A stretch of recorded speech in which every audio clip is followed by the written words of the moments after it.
Hi guys, welcome back to my YouTube channel. ಎಲ್ಲರೂ ಹೇಗಿದ್ದೀರಾ? ನಾನು ಚೆನ್ನಾಗಿದ್ದೀನಿ. ಇದು ನಂದು ಬರ್ತ್ಡೇ ವ್ಲಾಗ್ ಆಗಿರುತ್ತೆ ಫ್ರೆಂಡ್ಸ್. ನಮ್ಮ ತಮ್ಮ ಊರಿಂದ ಏನೋ ಕೆಲಸದ ಮೇಲೆ ಅಂತ ಬಂದಿದ್ದ ಬೆಂಗಳೂರಿಗೆ. ಅವನು ನನ್ನ ಬರ್ತ್ಡೇ ಅಂತ ಗೊತ್ತಿದ್ದ ಮೇಲೆ ಹೊರಗಡೆ ಕರ್ಕೊಂಡೋಗಿದ್ದ ಹೋಟ್ಲಿಗೆ ಅಂತ. ನಮ್ಮ ಫ್ಯಾಮಿಲಿಯವ್ರಿಗೆಲ್ಲ ಕರ್ಕೊಂಡೋಗಿದ್ದ. ಅಲ್ಲಿ chicken biryani, fried rice, noodles ಮತ್ತು KFC ಎಲ್ಲ ತರಿಸ್ಕೊಂಡು ತಿಂತಾಯಿದ್ದೀವಿ. ಎಲ್ಲರ ಜೊತೆಗೆ ಹೋಗಿದ್ದು ತುಂಬ ಖುಷಿ ಆಯಿತು ಫ್ರೆಂಡ್ಸ್. ನನಗೂ ಕೂಡ. ಇವ್ರು ನಮ್ಮ ದೊಡ್ಡಮ್ಮ, ನಮ್ಮ ತಮ್ಮ, ಇವನೇ ಫ್ರೆಂಡ್ಸ್ ನಮ್ಮ ತಮ್ಮ. ಎಲ್ಲರೂ ಊಟ ಮಾಡ್ತಾ ಇದ್ದಾರೆ. ನಮ್ಮ ದೊಡ್ಡಮ್ಮಂಗೆ ತಿನ್ನಿಸ್ತಾ ಇದ್ದಾರೆ ನೋಡಿ ಫ್ರೆಂಡ್ಸ್ ಇವನು. ನಮ್ಮ ಮನೆಯವರು ತುಂಬ ಸಪೋರ್ಟ್ ಮಾಡ್ತಾರೆ ಫ್ರೆಂಡ್ಸ್. ಅವರು ನನಗೆ ಖುಷಿ ಪಡ್ಸೋಕ್ಕೆ ಅಂತ ಏನು ಬೇಕಾದರೂ ಮಾಡ್ತಾರೆ. ಎಲ್ಲರೂ ತಿಂತಾಯಿದ್ದೀವಿ. ಹಾಗೆ ಜ್ಯೂಸ್ ಹೇಳಿದ್ವಿ, ಜ್ಯೂಸ್ ಇನ್ನೂ ಬಂದಿಲ್ಲ. ಈ ವರ್ಷನೇ ಫ್ರೆಂಡ್ಸ್ ನಾವು ಹೊರಗಡೆ ಹೋಗಿ ಊಟ ಮಾಡಿದ್ದು. ಅದು ನಮ್ಮ ತಮ್ಮ ಬಂದ ಅಂತ ಕರ್ಕೊಂಡು ಹೋದ. ನಮ್ಮ ಮನೆಯವರು ಸಿಂಪಲ್ಲಾಗಿ ಕೇಕ್ ಕಟ್ ಮಾಡ್ತಾಯಿದ್ರು ಮನೆಯಲ್ಲೇ ಅಷ್ಟೇ.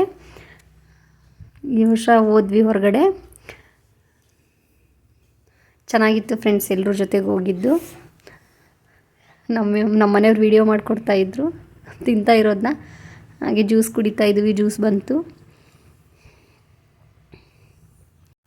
ಹಾಗೆ ನನ್ನ ಮಗಳು ತುಂಬ ಹಠ ಮಾಡ್ತಾಯಿದ್ಲು ನಮ್ಮ ಮನೆಯವ್ರ ಹತ್ರ ಹೋಗೋಕ್ಕೆ. ಅಲ್ಲೋ ಕೂತ್ಕೊಂಡಿದ್ದಾಳೆ ನಮ್ಮ ಮನೆಯವ್ರ ಹತ್ರ. ಎಲ್ಲರದು ಮುಗೀತು ಫ್ರೆಂಡ್ಸ್ ಊಟ. ಇನ್ನು ನಮ್ಮ ಅಕ್ಕನ ಮಗ ಜ್ಯೂಸ್ ಕುಡಿತಾ ಇದ್ದಾನೆ.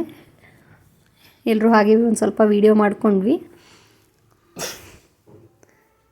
ಎಲ್ಲರದು ಪ್ಲೇಟ್ ಖಾಲಿಯಾಗಿದೆ ನೋಡಿ ಫ್ರೆಂಡ್ಸ್. ಹಾಗೆ ಕೇಕ್ ಕಟ್ಟಿಂಗ್ ಎಲ್ಲ 12 ಗಂಟೆಗೆ ಮಾಡಿದ್ವಿ. ನಮ್ಮ ದೊಡ್ಡಮ್ಮ ನೋಡಿ ಫ್ರೆಂಡ್ಸ್. ಹಾಗೆ ಬಿಲ್ ಇಷ್ಟ ಆಯಿತು ನೋಡಿ. ಎಲ್ಲರೂ ಹೋಗ್ತಾಯಿದ್ದೀವಿ ಮನೆಗೆ. ಕ್ಯಾಬ್ ಬುಕ್ ಮಾಡಿದ್ವಿ. ಕ್ಯಾಬಿಗಂತ ಕಾಯ್ತಾಯಿದ್ದೀವಿ ಹೊರಗಡೆ ನಿಂತ್ಕೊಂಡು. ಹಾಗೆ ಮನೆ ಹತ್ರ ಬಂದ್ವಿ. ಕೇಕ್ ಆಗಲೇ ಸರ್ಪ್ರೈಸಾಗಿ ತಂದು ಇಟ್ಟಿದ್ದಾನೆ. ನನಗೆ ಗೊತ್ತಿರಲಿಲ್ಲ ಅವ್ನು ತಂದಿಟ್ಟಿರೋದು. ನಮ್ಮ ಅಕ್ಕ ಮನೇಲಿ ಇಟ್ಟಿದ್ದ. ಹಾಗೆ ಕೇಕ್ ಕಟ್ಟಿಂಗ್ ಮಾಡಿದ್ವಿ 12 ಗಂಟೆಗೇನು. ಅದೇ ಕ್ಲಿಪ್ಪಿಂಗ್ ಹಾಕಿರ್ತೀನಿ ನೋಡಿ ಫ್ರೆಂಡ್ಸ್ ಫೋಟೋಸು. ಹೇಗಿದೆ ಅಂತ ಕಮೆಂಟ್ ಮಾಡಿ.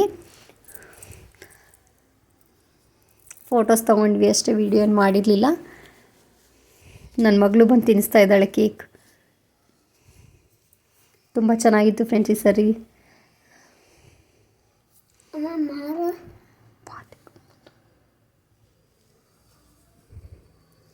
ಫೋಟೋಸ್ ಎಲ್ಲ ತೊಗೊಂಡ್ವಿ. ಹಂಗೆ ನೆಕ್ಸ್ಟ್ ಡೇ ಸಿಂಪಲ್ಲಾಗಿ ಪೂಜೆ ಮಾಡಿ ಹಾಗೆ ಹೊರಗಡೆ ಹೋಗಿ ಪಾನಿಪುರಿ ತಿನ್ಕೊಂಡ್ಬಂದ್ವಿ ಫ್ರೆಂಡ್ಸ್. ಇಷ್ಟ ಆಗಿತ್ತು ಇವತ್ತಿನ ವ್ಲಾಗ್.